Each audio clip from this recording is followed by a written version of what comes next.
নমস্কাৰ।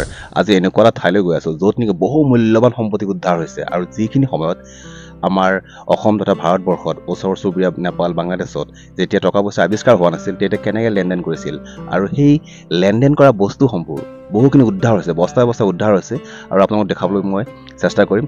ব'লক এতিয়া সেই ঠাইলৈ গৈ আছোঁ য'ত নেকি সেই মূল্যৱান সম্পত্তিবোৰ উদ্ধাৰ হৈছে। আজি আপোনালোকক দেখুৱাবলৈ চেষ্টা কৰিম ক'ত সেই মূল্যৱান সামগ্ৰীবোৰ সংৰক্ষণ হৈ আছে, য'ত নেকি বস্তাই বস্তাই উদ্ধাৰ হৈছে।